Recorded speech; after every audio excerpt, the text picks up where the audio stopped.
या राज्यामध्ये जे झालं, जे घडलं, यशवंतराव चव्हाण साहेबांनी सांगितलेला एक राजधर्म,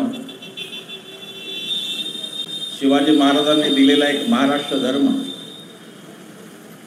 छत्रपती शाहूंनी दिलेला समतेचा धर्म, डॉक्टर बाबासाहेब आंबेडकरांची घटना, या सगळ्यांच्या विपरीत या राज्यात काही घटना घडल्या आणि राजकीय लालसा, राजकीय स्वार्थ इतका पराकोटीला गेला की अनेकांनी आपल्या मुळावरच घाव घालायला सुरुवात केली. पण मुळं फार स्ट्रॉंग बनलेली आहेत, वर्षानुवर्षाची घाव घातल्याने तुटत नाही. फांद्या छाटल्या जातात पण मुळं कायम राहतात, हे दाखवणारा आम्ही एक स्पष्ट राजकीय भूमिका घेतली. आमचा काही संबंध नव्हता राजकारणाशी, पण आम्ही एक स्पष्ट राजकीय भूमिका घेतली कारण या देशात एक दमनकारी वातावरण तयार होण्याची सुरुवात झाली. ईडी लावायची कोणालाही, कोणाला ईडीचा धाक दाखवायचा, कोणाला ईडी लावायची आणि विरोधी पक्ष आपल्याकडे वळवायचा, हे भारतीय जनता पक्षाचं कारस्थान या देशात सुरू आहे. अनेकांना ईडीने ग्रासलं. एकनाथ शिंदेंना जशी ईडी आली, एकनाथ शिंदेंनी पटकन शिवसेना फोडून टाकली. राष्ट्रवादीच्या बाबतीतही तेच घडलं. ईडीचा धाक आला की राष्ट्रवादी पक्ष पण दादा नाही. आम्ही अशासाठी उभे राहिलो आणि राजकीय पक्ष आपापल्या परीने या दडपशाहीचा विरोध करत होते, पण त्यांना ईडी लावायची अनिल देशमुखांसारख्यांना आणि 8 टाकायचं, माजी गृहमंत्र्यांना, संजय राऊतांना 8 टाकायचं, हे चित्र जेव्हा निर्माण झालं तेव्हा आम्ही असा विचार केला की ज्यांना ईडी लागू शकत नाही अशा माणसांनी आता समोर येऊन बोलायची गरज आहे आणि हा महाराष्ट्र वाचवण्याची गरज आहे. म्हणून आम्ही लोकसभेला 78 सभा केल्या आणि आता आमच्या सभा विधानसभेच्या सुरू आहेत. आम्ही या सभा शेवटच्या दिवसापर्यंत चालू ठेवू. 17 तारखेपर्यंत आमच्या सभा चालू. आमचं काही कोणाचं धुऱ्याचं भांडण नाही. मोदी शहांचा धुरा गुजरातेला, आमचा दुसरीकडे आहे. आमचं काही धुऱ्यावरचं भांडण नाही. आमची काही आधीची कोणती, ते मोठे लोक आहेत, आम्ही काही तेवढे लोक नाही. आमचं काही भांडणाचा संबंध नाही. पण या देशाची जी वाट त्यांनी लावली गेल्या 10 वर्षात, त्या विरोधात कोणीतरी बोलणं गरजेचं आहे. महाराष्ट्रामध्ये जे काही घडलं सत्तांतराचं, त्यांनी महाराष्ट्राची मान खाली केली. हा यशवंतराव चव्हाणांचा महाराष्ट्र हे सांगताना आता आपल्याला थरथर काप होतो की खरोखर हा चव्हाण साहेबांचा महाराष्ट्र आहे का? या महाराष्ट्रात अशी पण काही माणसं झाली, मी कोल्हापूरच्या सभेतही उल्लेख केला होता. माहिती, यशवंतरावजी चव्हाणांना जेव्हा दिल्लीला जायची वेळ आली तेव्हा त्यांनी मुख्यमंत्री पदासाठी कॉम्रेड दत्ता देशमुखांना निवडलं होतं, संगमनेरचे कॉम्रेड दत्ता देशमुख. आणि चव्हाण साहेब त्यांना म्हणाले की दत्ता, मला तुला मुख्यमंत्री करायचे, फक्त तू कम्युनिस्ट पक्षातून काँग्रेस पक्षात. त्यावेळेला दत्ता देशमुखांनी सांगितलं, मरेपर्यंत माझा पक्ष सोडणार नाही. अशी माणसं इथे होती, हे शिंदे आणि अजितदादांना सांगण्याची गरज की तत्वासाठी, निष्ठेसाठी पक्ष सोडणारे, पक्ष फोडणारे हा महाराष्ट्राचा इतिहास नव्हता. तो इतिहास आता पहिल्यांदा तयार होता. मला सगळी गंमतच वाटली. शिंदेच्या जाण्याची कारण शिंदेंनी सांगितलं, मी हिंदुत्वाच्या रक्षणासाठी जातो. दादा म्हणले की माझ्यावर काकांनी अन्याय केला. आम्ही म्हणलो बा, आम्ही जसं लहानाचे मोठे झालो ऐकतोच आम्ही, दादा आमदार आहेत, खासदार आहेत, राज्यमंत्री आहेत, कॅबिनेट मंत्री आहेत, उपमुख्यमंत्री आहेत. मी म्हटलं जर याला अन्याय म्हणत असतील तर असे अन्याय करणारे काका सगळ्यांना मिळवत जगात, अशी माझी देवाची प्रार्थना. भारतीय जनता पक्षाने जे पेरलं विष महाराष्ट्रामध्ये, त्यांनी महाराष्ट्राच्या संस्कृतीची राजकीय धुळधाण उडाली. आणि आज बिहार आणि उत्तर प्रदेशाची माणसं आपल्याला म्हणतात की आता काय तुमच्यात आमच्यात फरक राहिला, आता तुमचं राजकारण आमच्याच पातळीवर आहे. जेव्हा हे सगळं घडत होतं, सत्तांतर होत होतं, महाराष्ट्राने अनेक धक्कादायक गोष्टी पाहिल्या. विश्वासच बसत नव्हता. वातावरण असं होतं की कोण कुठे जाते कोणालाच कळतं, कोण कुठला आहे काही कळत नाही. पण त्या सगळ्या वादळात शरद पवार साहेब आणि उद्धवजी ठाकरे उभे राहिले आणि त्यांनी परत आपल्या हिमतीवर महाराष्ट्र एका वेगळ्या चांगल्या वाटेवर नेण्याचा प्रयत्न केला. लोकसभेमध्ये 31 जागा ज्या मिळाल्या, मला महाराष्ट्राचा अभिमान वाटतो की मोदी शहांचा भरकटलेला वारू, मोदी शहांचा संपूर्ण घटनेला बाजूला ठेवून लोकशाहीला तुडवत मोदी शहांनी जी राजवट चालवली होती त्या राजवटीला आपल्या महाराष्ट्राने लगाम घातला, याचा मला अभिमान वाटतो. आणि हा महाराष्ट्र शिवाजी महाराजांचा महाराष्ट्र आहे आणि हा शाहू महाराजांचा महाराष्ट्र आहे, बाबासाहेबांचा हे सिद्ध केलं. महाराष्ट्राने यांना बेसण घातली. आता प्रत्येक गोष्टीत बिल आणलं तरी मागे घ्यावं लागतं अशी परिस्थिती. ज्याला पप्पू पप्पू पप्पू पप्पू म्हणलं 10 वर्ष, तो आता पप्पा होऊन बसलेला आहे आणि तो संसदेत सुद्धा आता प्रखर प्रश्न विचारतोय. महाराष्ट्र संसदेत चमकतोय त्याचं कारण तुम्ही दिलेलं साथ, महाराष्ट्राला तुम्ही दिलेली साथ, लोकांनी दिलेली साथ. आम्ही निमित्त मात्र होत सगळे, पण लोकांनी ठरवलं होतं की हा बदल करायचा आणि म्हणून महाराष्ट्राने तो केला आणि उत्तर प्रदेशाने तो केला. या 2 राज्यांनी यांना वेसण घातली, नाही तर घटनेचा कार्यक्रम त्यांचा ठरलेला होता घटना बदलवण्याचा. संविधानाच्या मुद्द्यावर महाराष्ट्राने मत दिलंय लोकसभेला. संविधानाचा मुद्दा या समाजातल्या प्रत्येक माणसाला महत्त्वाचा वाटतो आणि संविधानाचा मुद्दा अशासाठी महत्त्वाचा वाटतो की संविधान येण्याच्या आधी माझी आई, माझी बहीण, माझी बायको, माझी मुलगी या सगळ्या शूद्र होत्या. बाबासाहेबांनी त्यांना संविधानाने माणूस केलं म्हणून संविधानाचा मुद्दा आहे. त्या संविधानाच्या मुद्द्यावर महाराष्ट्रात निवडणुका जिंकल्या आणि त्याच्यानंतर असा कांगावा सुरू झाला. मोदी फडणवीस एकाच भाषेत बोलायला लागले आणि म्हणायला लागले की नॅरेटिव्ह तयार केला, नॅरेटिव्ह तयार केला, फेक नॅरेटिव्ह. यांच्या पक्षाचे 6 लोक 5 वर्षात बोलले होते आम्हाला घटना बदलायची आहे. ज्योती मिर्धा बोलल्या होत्या, खासदार अयोध्येचा खासदार लल्लू सिंग बोलला होता, अनंतकुमार हेगडे बोलले होते आणि अरुण गोविंद सारखा नेता सुद्धा बोलला होता. सगळे 5 वर्ष म्हणत होते आम्हाला संविधान बदलायचं आहे. महाराष्ट्राची जनता काही दूधखोळी नाही. हे 4-4, 5-5 लोक जेव्हा 6-6 लोक बोलत होते संविधान मोडायचं, त्यावेळेला फडणवीस असो की मोदी शहा त्यांनी त्याचा इन्कार कधी केला नाही ना त्यांनी त्यांना थांबवलं. तुम्हाला जर संविधान बदलायचं नव्हतं तर तुम्ही त्यांना सांगायला पाहिजे होतं की हे तुम्ही चुकीचे बोलत आहात आणि तुम्ही पक्षाच्याकडून खुलासा करायला पाहिजे होता. या विचाराशी पक्ष सहमत नाही, तसा कुठलाही खुलासा तुम्ही केलेला नाही. ही RSSची पद्धत आहे की 2-2 पावलं ते पुढे टाकत राहतात आणि जर जमलं तर मग अजून पुढे जातात, नाही जमलं तर फेक नॅरेटिव्ह म्हणायला तयार. फडणवीसांनी हे लक्षात घ्यावं की फेक नॅरेटिव्ह त्याला म्हणतात जे चुकीचं असतं. इथे तुमचे लोक बोलत होते आणि महाराष्ट्रातली जनता दूधखोळी नाही. त्यांना कळत होतं की 400 पारचा नारा का लागतो हे त्यांना कळत होतं. 272 साधं बहुमत, 300 बहुमताचं सरकार कधी पण टिकतं, 300च्या बहुमताचं सरकार पडत नाही. मग तुम्हाला 400 पार कशासाठी जायचं होतं याचं उत्तर तुम्हाला संविधान बदलायचं होतं, हेच असू शकतं, दुसरं असू शकतं. आणि म्हणून महाराष्ट्राच्या जनतेने तडाखा दिला. काही मोदी, शहा, देवेंद्र फडणवीस भूताला घाबरत नाहीत, कोणाला घाबरत नाहीत, ते फक्त याला घाबरतात. भारताचं संविधान त्याला ते घाबरतात. त्याला ते इतके घाबरतात. आता ही जी आहे ही वही आहे, याचं नाव कॉन्स्टिट्यूशन आहे, आज सरनामा आहे, पण बाकी वही आहे. या वह्या आम्ही राहुल गांधींच्या बरोबर स्टेजवर होतो नागपूरला, त्यावेळेला दिल्या. फडणवीसाला त्याही खटकल्या. ते म्हणले लाल रंगाचं का दिलं? नक्षलवादी, अर्बन नक्षल. आमच्या राष्ट्रप्रेमाबद्दल ते शंका घेत आहेत. ज्यांनी राष्ट्रपित्याची हत्या केली, राष्ट्रध्वज नाकारला आणि राष्ट्रगीत नाकारलं, ते आमच्या राष्ट्रप्रेमाची. आता आम्हाला त्यांच्याकडून शिकायचे धडे.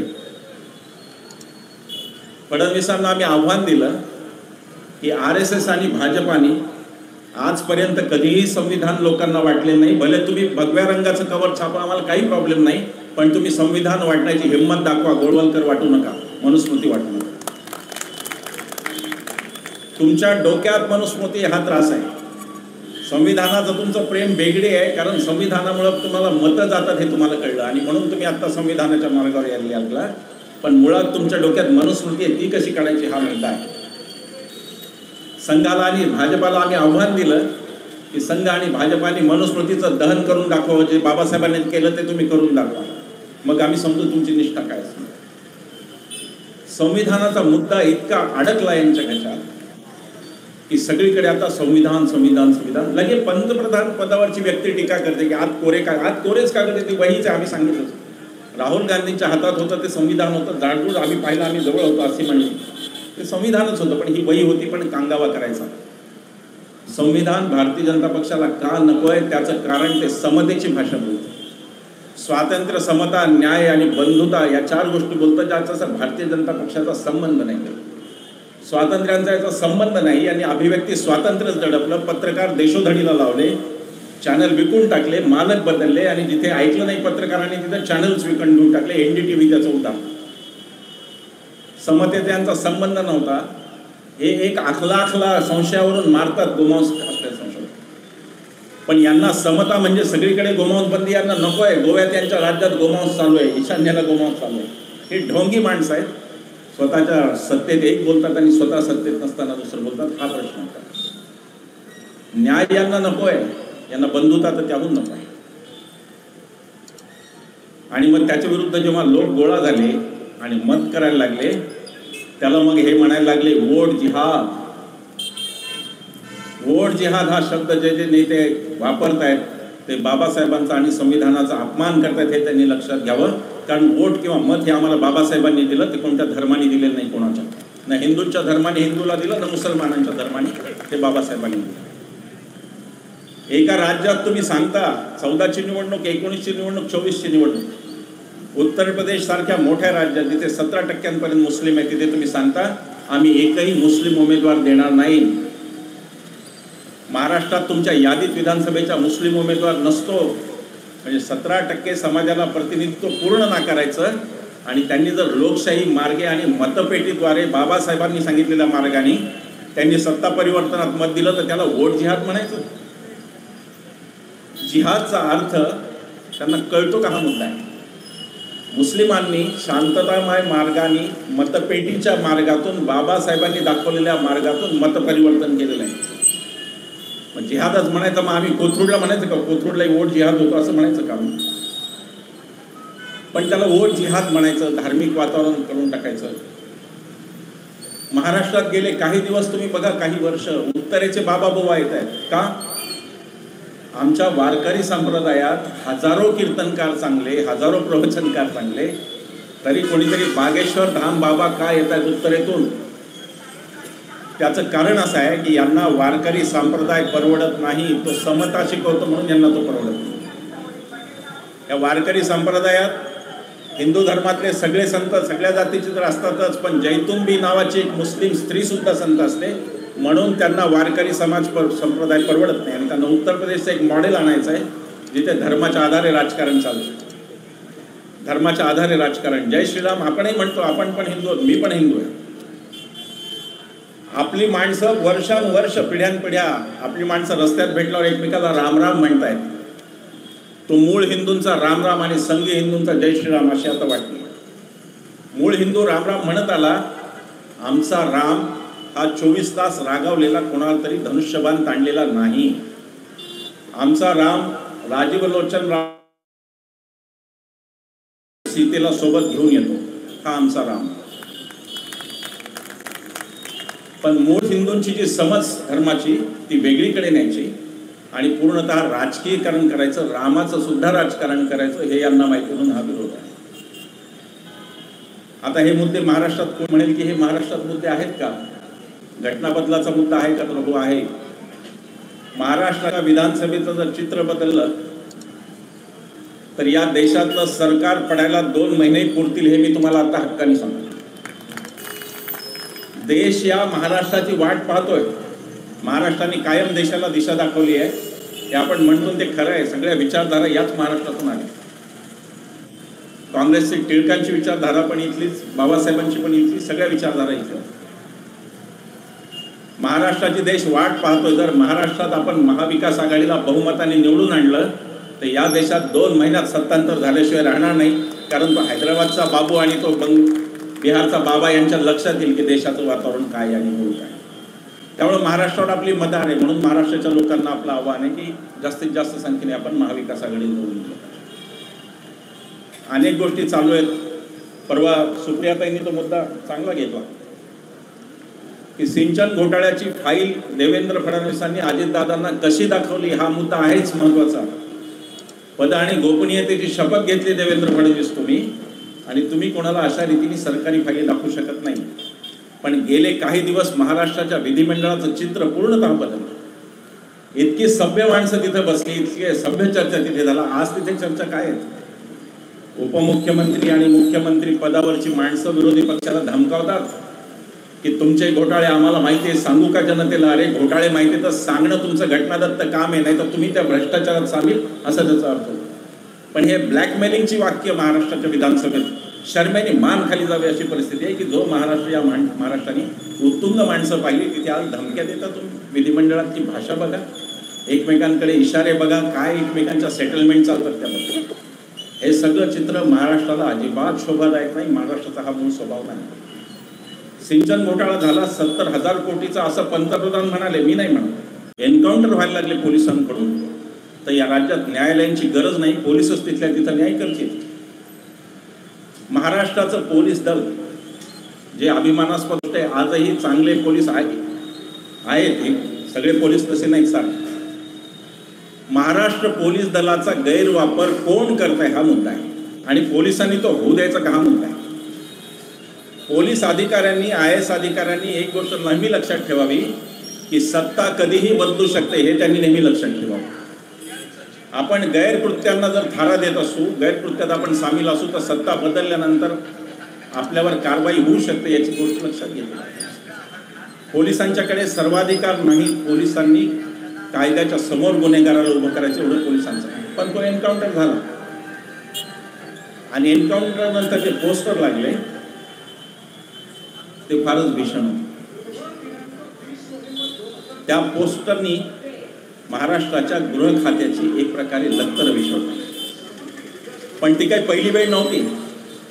महाराष्ट्राच्या गृह खात्याची लक्तर वेशवर टांगण्याची सुरुवात परमबीर सिंग यांच्यापासूनच झाली होती.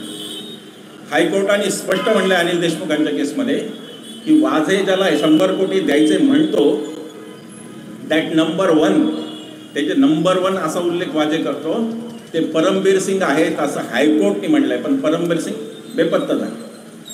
पोलीस दला पोलीस आयुक्त फरार, ही स्थिती पोलीस दलावर कोणी आणली हा मुद्दा, याचा विचार सगळ्यांनी करायचा. इथे आपले पोलीस बंधू उभे आहेत सगळे, त्यांना मी सांगतो, तुमचा वापर फक्त राजकारणासाठी करायचं धोरण आहे. रामप्रधान समितीचे जो अहवाल आहे, जो पोलिसांचे पगार वाढवतो, पोलिसांची मेहनत कमी करतो, पोलिसांना चांगलं जीवन देतो, ते आणायची मात्र या सरकारची तयारी नाही, हा मुद्दा आहे. पोलिसांना पातळीला नेला, ती पातळी महाराष्ट्राने कधीही पाहिली नव्हती. म्हणून आम्ही सत्ता बदलाच्या अपेक्षित आहोत. म्हणून आम्हाला हा सत्ता बदल करून पाहिजे. बारामतीमध्ये मी येऊन काय बोलावं? घरातली भांडणाऱ्यांनी विचार करावा की आपण किती, ज्या घरातून जातोय त्या घरात आपण काय काय मिळवलं याचा विचार करावा. तो त्यांनी केला नाही. कोणत्याही घरात भांडण होणं दुःखदायक आहे, पण विचाराच्या आधारावर भांडण झालं तर एक वेळ समजू शकतो. पण जर ते या कारणासाठी झालं असेल, ईडी लावण्यासाठी, तर ती अत्यंत दुःखद गोष्ट आहे. त्याच्या इतकी वाईट गोष्ट नाही. जे काही चालवलं गेलं, ज्या प्रकारे लोक गेले, आम्ही पाहतच राहिलो सगळे. सकाळपासून जी सुरुवात झाली संध्याकाळपर्यंत पक्षच रिकामा सगळा. उद्धवजींचा रिकामा, शरद पवार साहेबांचा रिकामा. सत्तेच्या मागे जाणारे भोंगे गेले. मला असं वाटतं की हे दोन्ही पक्ष आता शुद्ध झालेले आहेत. आता जी माणसं तुमच्याबरोबर आहे ती कमिटेड माणसं आहेत, ती घाबरून जाणारे नाही, पळून जाणार नाही. या दोन्ही पक्षांचं शुद्धीकरण झालं असं मी मानतो की जे गेले ते गेले, पण जे राहिले ते निष्ठावान. आणि पुन्हा तिथून महाराष्ट्रात सुरुवात करून यांनी फळी मारली. मी आणि आसिफने एक फोटो पाहिला. गीताताई, उद्धव ठाकरे एकटे बसले होते, कोपऱ्यात फक्त संजय नार्वेकर, आपले मिलिंद नार्वेकर. आणि त्या दिवशी आम्ही ठरवलं की आता आपल्याला उतरायला पाहिजे, या माणसांच्या सोबत आपल्याला उतरायला पाहिजे. भले काही आमच्यावर 2 हल्ले पण झाले. सिन्नरला माझ्या भाषणाला, माझं भाषण भारतीय जनता पक्षाच्या शहराध्यक्षांनी माईक खेचून बंद पाडलं. बेशरमीची गोष्ट आहे एका सत्ताधारी पक्षासाठी की तुम्ही लोकांना बोलू पण देत नाही, इतकी घाबरत. आणि त्याच्यानंतर आमच्यावर पुण्यात हल्ला झाला.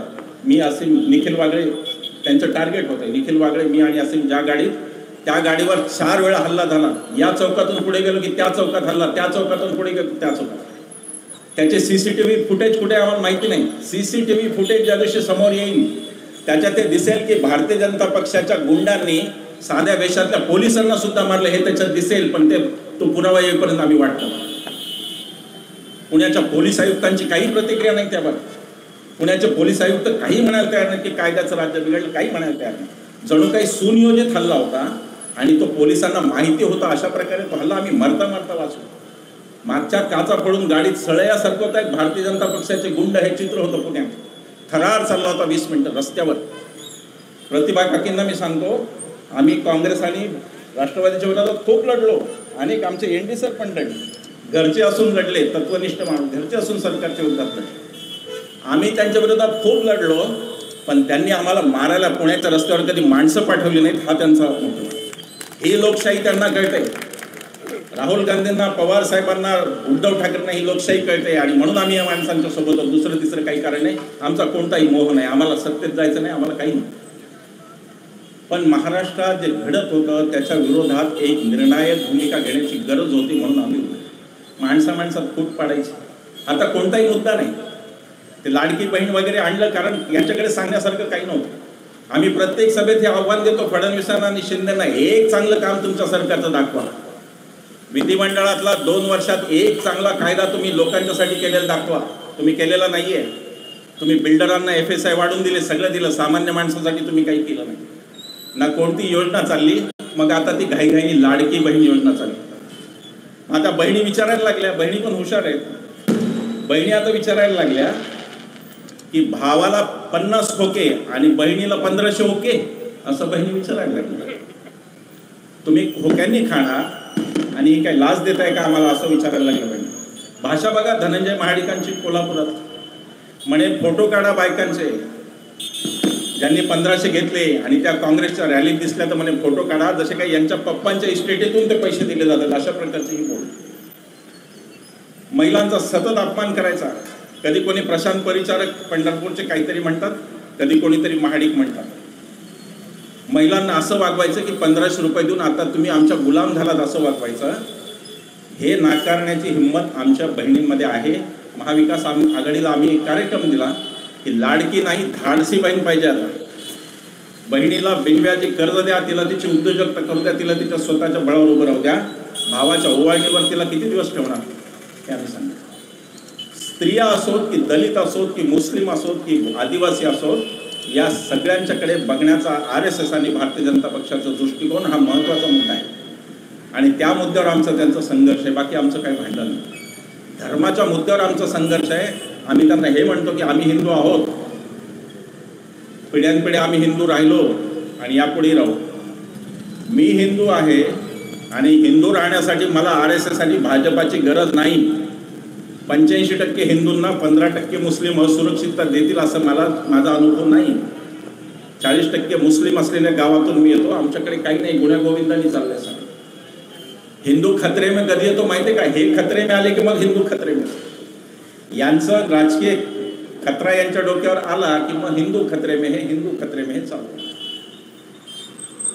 त्या हिंदू खतरे में असण्याचा अर्थ तुम्ही आम्हाला मत द्या, मुसलमान तुम्हाला असुरक्षित 15% मुसलमान. जर काय बाकीच्या सगळ्या हिंदूंना कळत नाही स्वतःला कसं वाचवायचं आणि हे वाचवणारे, असा तो दृश्य असतो. जी भूमिका मुस्लिमांबाबत तीच भूमिका यांची दलितांबाबत, तीच यांची आदिवासींबाबत आहे. आदिवासी हे वनवासी म्हणणार का? ते आदिवासी. वनवासी शब्द कुठून आणलाय? जे जे काही वंचित उपेक्षित घटक ज्यांना ज्यांना घटनेने संरक्षण दिलं त्यांचा हे दुस्वास करतात. हा यांच्याशी आमचा प्रॉब्लेम आहे. आणि म्हणून सगळं भांडण आहे. देशाची अर्थव्यवस्था देशोधडीला लागली, महागाई वाढली, त्या गोष्टी अनेक आहेत, त्या त्यांच्या नियंत्रणाच्या बाहेर गेल्या. आठवते तुम्हाला, ते आले होते रात्री 8 वाजता, आज रात 12 के बाद नोटाबंदी. मग आपल्याला सांगण्यात आलं की काळा पैसा संपणार आहे, श्रीमंत एकदम गरीब होणार आहेत. या महाराष्ट्रातल्या एकाही श्रीमंत माणसाला हार्ट अटॅक आलं का हो नोटाबंदीनंतर? त्याच्यात छळलं कोण गेलं? गोरगरीब, ज्यांचं हातावर पोट होतं ती माणसं 3-3 दिवस त्या नोटाबंदीच्या मुळे रांगेत उभी होती आणि त्यांना मजुरी नव्हती. ज्यांचं हातावर पोट होतं त्या माणसांचे हाल झाले. काही माणसं मेली सुद्धा. आणि आपल्याला पुन्हा निर्लज्जपणे यांचे ते भक्तुले जे असतात फेसबुक आणि ट्विटरवर, ते आपल्याला सांगायला लागले की रांगेत उभे राहणं केवढी मोठी देशभक्ती आहे. ही देशभक्ती ते आपल्याला सांगायला. महाराष्ट्राची स्थिती अशी आहे की डिसेंबरचे पैसे सुद्धा यांनी उडून खर्च करून टाकलेले. हे सरकार पूर्णतः दिवाळखोर झालेलं आहे. यांनी डिसेंबरचा पैसा यांना अधिकार नसताना नोव्हेंबरमध्ये हे जाणार आहेत घरी. 23 नोव्हेंबरला हे घरी जाणार आहेत. मी खात्रीने सांगतो, जो अंदाज येतो महाराष्ट्र फिरतो आम्ही गेले 1.5 वर्ष सतत फिरतो आम्ही महाराष्ट्राचा एकही जिल्हा असा नाही जिथे आम्ही गेलो नाही. लोकसभेला 17 ऑगस्ट 2023ला आम्ही सांगितलं होतं की मोदी शहा 225च्या पुढे जाणार नाही. 15ने अंदाज चुकला, 15 सीट त्यांना जास्त आली. त्याचं कारण मायावती पण आता आम्हाला स्पष्ट अंदाज येतो की महाविकास आघाडी 165 जागा घेऊन विजयी होणार हे नक्की आहे. हे मी कमीत कमी सांगतो, त्याच्यापेक्षा जास्त पण जागा आहे. सत्तांतर होणार आहे महाराष्ट्रात, आणि जर सत्तांतर झालं नाही तर महाराष्ट्राच्या विवेकावरचा आपला विश्वास उडावा अशी आता परिस्थिती. पुढे 5 वर्ष महाराष्ट्रात काय होईल आम्हाला माहिती नाही. कशा पद्धतीने राज्य चालेल आणि काय खोकेवाले काय करतील आम्हाला. समृद्धी महामार्ग सगळा लुटला आणि शिंदेच्या पीएनं त्यामुळे ज्यावेळेला आत घेतलं ईडीनी, त्यावेळेला शिंदेमधलं हिंदुत्व जागा झालं आणि त्यांना लक्षात आलं की आपलं हिंदुत्व वेगळं आहे आणि शिंदे तिकडे गेले. हीच कथा सगळ्यांची आहे. एक ठाण्याच्या आहेत खूप प्रताप करणारे नेते शिवसेनेचे, महाप्रतापी नेते, नाव ओळखून घ्या तुम्ही, मी नाही नाव. ते उद्धवजींना सांगून मुंबईतून गेले की मला अमित शहाची अपॉइंटमेंट आली, मी जाऊन येतो. आणि दिल्लीहून त्यांचा अपॉइंटमेंट नंतर फोन आला की मला सांगितलं की एक तर सुरतला जा, तुमचं सगळं सुरक्षित, आणि जर का तुम्ही मुंबईला गेलात तर ईडीचे अधिकारी दुसऱ्या विमानाने तुमच्याकडे येणार. आणि साहेब मी आता सुरतला चाललो, आणि हे वर लोक म्हणणार स्वतःला आम्ही शिवाजी महाराजांचे मावळे. अरे शिवाजी महाराजांचा कोणता मावळा सुरत मार्गे गुवाहाटीला पळून गेला आणि तिथून गोवा मार्गे मुंबईत कोणता मावळा आला? कशाला शिवाजी महाराजांचं नाव बदनाम? भ्रष्टाचार इतका वाढला की शिवाजी महाराजांच्या पुतळ्यात सुद्धा यांना पैसे कमी पडले खायला. आणि दुर्दैव महाराष्ट्राला अत्यंत वाईट दिवस होता तो महाराष्ट्राच्या इतिहासातला, ज्या दिवशी आम्ही शिवाजी महाराजांचा पुतळा पडलेला पाहिजे. ज्या महाराजांनी हा महाराष्ट्र उभा केला त्या महाराजांचा पुतळा तुम्हाला सांभाळतात नाही, तुम्ही काय राज्य सांभाळणार आणि काय तुम्ही शिवाजी महाराजांचं नाव घेणार? ते शिंदेचं असतं बोलणं पण कंटाळवाणं. 10 वेळा ते आणि म्हणून चालूच काहीतरी रट लावायची आणि त्याचं विवळत बोलायचं. ती स्टाईलच मोदींनी आणली, एकदम ती अशी मोदींची स्टाईल. सगळे तसंच बोलायला लागले. फडणवीस तेच बोलतात, शिंदे तसंच बोलतात, स्टाईल पण मोदींची. काँग्रेसने हमारे साथ, मला ते धर्मेंद्र आठवतो, कुत्ते कमीने मैं तेरा खून पी जाऊंगा. तो मला काय पद्धत बोलायची, काय तुमची पद, काय तुमचा दर्जा, तुम्ही बोलताय काय? पंतप्रधान असून तुम्ही म्हणता बटेंगे तो कटेंगे, तुम्ही म्हणता. कोण बाटणार आहे कोण काटणार आहे? या देशात हजारो वर्ष हा धर्म टिकला, हिंदू धर्म. तो इंग्रजांच्या वेळेसही टिकला, तो आधी पण टिकला. मोगलांच्या वेळेला की आपण सगळे धर्मांतरित झालो नाही, मुसलमान राहिले, हिंदू काही प्रमाणात धर्मांतर झाली, पण 85% आम्ही हिंदू राहिलो. कोण काटणार आहे कोण बाटणार? एक आहे तो सेफ आहे. अरे यमक तरी उलट जुळवा. मी म्हणलं एक आहे तो वही फेक आहे असं म्हणा, ते यमक जुळते. एक आहे वो फेक आहे. खोटं बोलायचं, धाडांत खोटं, धडधडीत खोटं बोलायचं, देशाला खोटं सांगायचं. काय विचित्र. कालपासून काहीतरी नवीनच सुरू केलं. परवापासून ते मोदींना खेळणं मिळालं नवं. काँग्रेस आरक्षण खत्म करना चाहती है ओबीसी. अरे ओबीसी आरक्षणच इंदिरा गांधींनी मंडल आयोग पहिल्यांदा नेमला, तो इंदिरा गांधींनीच नेमला. पुढे VP सिंगांनी त्याची अंमलबजावणी केली. तुमचा काय संबंध आहे आरक्षणाशी? जेव्हा मंडल आयोग लागू होत होता तेव्हा एकच भारतातला पक्ष होता तो रस्त्यावर उतरून विरोध करत होता त्याचा, आणि VP सिंगांचं सरकार पाडत होता. त्या पक्षाचं नाव आहे भारतीय जनता पक्ष. यांची जी विद्यार्थी संघटना अखिल भारतीय विद्यार्थी परिषद, त्याच्या एका गोस्वामी नावाच्या तरुणांनी आत्महत्या केली होती आरक्षण द्यायचं नाही ओबीसींना म्हणून. गोस्वामी, आठवा ते दिवस बहुधा मोदी विसरले. आणि आता जसं काय ते आम्हीच आणलं अशा पद्धतीने, जे काही केलं तर मीच केलं. आज नेहरूंचा पुण्यतिथी आहे. नेहरूंना मी वंदन, नेहरूंची जयंती, आज मी नेहरूंना जयंतीनिमित्त वंदन करतो. त्या नेहरूंचा जेवढा दुस्वास यांनी केला कोणी केला नाही. नेहरूंनी काय केलं हे कळण्यात की यांची अकॅडमिक क्वालिफिकेशनच यांच्याकडे नाही. पण हा देश काहीतरी वेगळाच भंडार.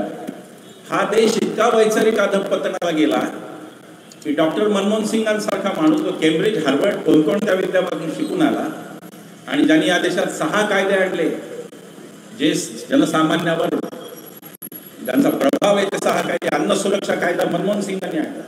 या देशात कोणी उपाशी झोपू नये. भूमी अधिग्रहण कायदा मनमोहन सिंगांचा. राईट टू एज्युकेशन, शिक्षणाचा कायदा मनमोहन सिंगांचा. माहितीचा अधिकार मनमोहन सिंगांचा. वनाधिकार मनमोहन सिंगांचा.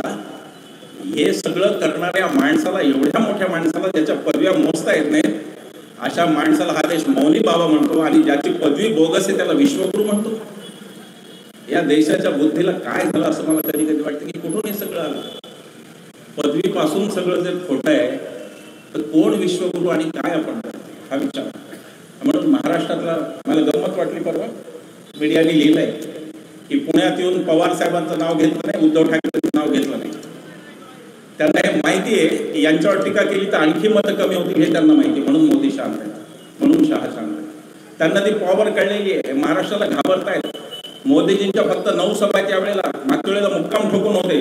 मी तर सजेशन दिलं होतं, फेसबुकवर पोस्ट लिहिली की मोदी आणि शहानी मुंबईत घरच घ्यावं म्हणजे त्यांचं हॉटेलचं भाडं वाचून जाईल, कारण आचारसंहिता काळात काही तुम्हाला गेस्ट हाऊस वापरता येईल. यावेळेस फक्त 9 सभा आहेत. यावेळेला उमेदवार म्हणतायत मोदीजी नको, दुसरे तिसरे कशाला बारामतीचे उमेदवार म्हणले मोदीजींची सभा नको. कळलंय मोदीजींचं सगळ्यांना, सगळे रागरंग कळले. मला बारामतीत येऊन हे सांगायचं आहे अजित दादांना की तुमचा DNA भाजपाचा नाही, ते तुम्हाला जितक्या लवकर कळेल ते बरोबर. आणि आता ईडीला घाबरण्याचं कोणी कारण नाही महाराष्ट्रात. त्याचं कारण जस्टिस अभयोकांनी निर्णय दिलेला आहे की ईडी आता डायरेक्ट अटक करू शकत नाही, कोर्टाची परवानगी लागेल. त्यामुळे आता ईडी गेले काही दिवस शांत आहे. या देशातली सगळ्यात मोठी चौकशी यंत्रणा ईडी, की आता ईडी म्हणजे एन्फोर्समेंट डिपार्टमेंट नाही राहिली, भाजपाचं इलेक्शन डिपार्टमेंट आहे. त्या ईडीने निर्लज्जपणे ॲफिडेव्हिटवर शपथपत्रावर सांगितलं की आमच्याकडे अनिल देशमुखांविरुद्ध एकही पुरावा नाही. हे आरोप आम्ही सांगोवागी हेअर अँड से असा शब्द हायकोर्टाच्या निकालपत्रात. संजय राऊतांची कथाही त्यापेक्षा वेगळी नाही. भावाकडून शेखने उसने घेतलेले 50 लाख जे राज्यसभेच्या तिन्ही निवडणुकांमध्ये ॲफिडेव्हिटवर आलेले आहेत, काही संबंध नाही संजय राऊतांचा. भावाला गुंतवून त्यांना गुंतवून. हायकोर्टाने संजय राऊतांना जामीन देताना म्हणलेलं आहे की संजय राऊत या कशाशी संबंधित आहेत हेच आम्हाला कळलं नाही, त्यांना अटक का केली हे तर आम्हाला अजूनही कळलं नाही की त्यांना अटक का केली. दडपशाही, राजकीय दडपशाही. त्याच्यामुळे त्यांच्या गळाला काही काही मोठे मासे लागले. पण मोठ्या माशांनी हेही लक्षात ठेवावं की उद्या सत्तांतर झाल्यावर पुन्हा चौकशा सुरूच होणार आहेत. त्याच्यातून तुमची सुटका नाही. कोणीतरी कोर्टात जाणार, कोणीतरी चौकशी राहणार. तुम्ही भ्रष्टाचाराला घाबरून जर पळून गेला तर तिकडूनही पुन्हा तुम्हाला पळून जावं लागेल. याच्याशिवाय दुसरा काही पर्याय. हे सगळं तुम्ही जे केलं ते तुमच्यावर सत्ता आल्यावर उलटू शकतं आणि वेगळ्या पद्धतीने चौकशा चालू शकतात. सत्ता आल्यानंतर सुद्धा आम्ही महाविकास आघाडीला म्हणलं की आता हे जे चाललंय वाघयुद्ध सगळं रोज सकाळी इकडून गेलं तेही थांबलं पाहिजे आणि जनतेच्या गोष्टी पुढे गेल्या पाहिजे. आमची मागणी आहे, काही आम्ही मागण्या केल्या महाविकास आघाडीकडे आणि त्यातली पहिली मागणी ही होती की नागरिकशास्त्र 100 मार्कांचा असलं पाहिजे. त्याचं कारण की इतिहास जो महापुरुषांवरून मारामाऱ्या करण्याच्याच उपयोगाचा आपण ठेवला तो इतिहास 80 मार्काचा आणि उद्याचं नागरिकशास्त्र मात्र फक्त 20 मार्काचं. आणि या नागरिकशास्त्रामुळं असे वाईट नागरिक तयार होतात जे व्हॉट्सअपवर वाटेल ते फॉरवर्ड करत बसतात, द्वेष पसरवतात. व्हॉट्सअपवर कोणी खातं जमा करत आला की फॉरवर्ड आला व्हॉट्सअपवरती ढकलून दे पुढे. आपण ते खरं आहे खोटं आहे काय. बरेच व्हिडिओ येतात सध्या तुमच्या गेले 2 महिने 5 सतत व्हिडिओ येतात. कुठेतरी मुसलमानांनी पाणीपुरीत गटारातलं पाणी घातलं. हे सगळे मॉर्फ व्हिडिओ आहेत. हे सगळं द्वेष पसरवण्याची यांची फॅक्टरी. आमची महाविकास आघाडीकडे मागणी आहे की कर्नाटकात जसं केलं सिद्धरामय्यांनी निवडून आल्यावर तसं तुमची सत्ता आली की महाराष्ट्रातील भाजपाची झूटकी फॅक्टरी जी आहे हे जो सोशल मीडिया आहे याचे लोक आत घाला ही आमची मागणी. कर्नाटकात ते सिद्धरामय्यांनी केलं. जेव्हा छापा टाकला यांचा सोशल मीडिया सेलवर तेव्हा लाखो फोटो घाणेरड्या अवस्थेत नेत्यांचे मॉर्फ केलेले नेते ते सापडले. आता त्यांच्यावर गुन्हे नोंदलेले. ही झूटकी फॅक्टरी. आरोग्य आणि शिक्षणाबद्दल आम्ही बोललो की याला आता दुर्लक्ष करून चालणार नाही. आरोग्य आणि शिक्षणाचं बजेट वाढलं पाहिजे असं आम्ही सांगितलं आणि ते बजेट वाढवण्याचं महाविकास आघाडीने मान्य केलेलं आहे. आम्ही असं म्हटलं की लोकांचा विचार आता बदलायला पाहिजे. पुतळे दगडविटांची स्मारकं आता बंद झाली, आता विचारांची स्मारक व्हायला पाहिजे. आम्ही म्हटलं की शिवाजी महाराजांचा पुतळा हे शिवाजी महाराजांचं स्मारक नाही होऊ शकत. शिवाजी महाराज जर व्यवस्थापन शास्त्रातले तज्ज्ञ होते आणि शिवाजी महाराजांचं व्यवस्थापन जर जगाला डोळे दिखवावं असं होतं तर शिवाजी महाराजांच्या नावाने जगातली सगळ्यात उत्तम व्यवस्थापन शास्त्र विद्यापीठे आपल्याकडे झालं पाहिजे अशी आमची मागणी. बाबासाहेबांच्या नावाचे पुतळे होऊन नुसतं उपयोग नाही. बाबासाहेब ज्या लंडन स्कूल ऑफ इकॉनॉमिक्समध्ये शिकले, जे जगातली 1 नंबरची संस्था, त्याची शाखा मुंबईत आली पाहिजे आणि तिथे दलित विद्यार्थ्यांना प्राधान्याने प्रवेश मिळाला पाहिजे असा आम्ही मुद्दा मांडला. आम्ही दलित आणि ओबीसी विद्यार्थ्यांच्या शिष्यवृत्तीचा मुद्दा मांडला. महागाई भत्ता सगळ्यांना लागू होतो, सरकारी कर्मचाऱ्यांना लागू होतो, पण दलित आणि ओबीसी शिष्यवृत्ती मात्र महागाईच्या प्रमाणात वाढत नाही. तोही आम्ही मुद्दा घेतला. महिलांसाठी आम्ही धाडसी बहीण योजना असा एक मुद्दा सुचवला. याखेरीज आम्ही वॉर्ड सभा कंपल्सरी वगैरे बरेच मुद्दे आहेत, ते आपण नंतर बोलू सावकाशी. महाविकास आघाडीचं सरकार आलं, आम्ही त्याचा पाठपुरावा करू आणि आम्ही त्या मागण्या त्यांच्याकडून लावूनही धरू आणि त्या पूर्णही करू. आत्ताची स्थिती महाराष्ट्र धर्म संकटात असण्याची आहे आणि म्हणून आत्ता सांगणे एवढंच आहे की 20 तारखेला जेव्हा तुम्ही बूथवर जाल तेव्हा तुमच्यासमोर कोणी नाही आहे, कोणी उमेदवार नाही आहेत तुमच्यासमोर. आज वडेट्टीवारांनी चांगला शब्दप्रयोग केला, तोच मी करतो. तुमची निवड एकदम स्पष्ट आहे. संघ परिवार की संविधान परिवार ही तुमची निवड आहे आणि संविधान परिवार जर ही तुमची निवड असेल तर राहुल गांधी, शरदरावजी पवार आणि उद्धवजी ठाकरे यांच्याशिवाय आज दुसरा पर्याय मला दिसत नाही. त्यामुळे जर आपण संविधानावर प्रेम करत असू, आपण लोकशाहीवर प्रेम करत असू, उद्या आपल्या मुलांचं महाराष्ट्रात भलं व्हावं आणि त्यांना एक चांगला महाराष्ट्र मिळावा असं जर आपल्याला वाटत असेल तर आपल्याला महाविकास आघाडीच्या उमेदवारांना विजयी करण्याशिवाय दुसरा कोणताही पर्याय नाही. एवढं सांगण्यासाठी आम्ही येतो. बारामतीमध्ये ही सभा होणार, तुम्ही येणार. माई आमच्या इथे असणार. माईचं वैशिष्ट्य आहे, सिन्नरला माझ्यावर हल्ला झाला त्यानंतर पहिला फोन माईंचा आला. त्यामुळे यावेळेला प्रत्येक ठिकाणी तुमच्याबरोबर मी येणार तुमच्या संरक्षणात. अरे या वयात ते बोलतात. त्यांचं आमच्यावर खूप प्रेम आहे आणि त्यांनी सांगितलं की बारामतीची सभा व्हायला पाहिजे. आम्ही लगेच ते कबूल करू. बारामतीकर सुबुद्ध आहेत, विचारी आहेत. इथला सगळा विकास सगळ्यांच्या समोर आहे. मी काय सांगावं तुम्हाला येऊन बाहेरून, तुम्हाला सगळं माहिती आहे. तो कोणी केला हेही तुम्हाला आणि कोणाची साथ द्यायची हेही तुम्हाला. तेव्हा खंबीरपणे आपण शरद पवार साहेबांबरोबर सगळे पुन्हा उभे राहा आणि बदलत्या महाराष्ट्राला वाचवायचं आहे, महाराष्ट्राला आगीतून बाहेर काढायचं, एवढंच ध्येय धोरण घेऊन आपण पुढे जा. एवढंच आवाहन करतो आणि थांबतो. धन्यवाद.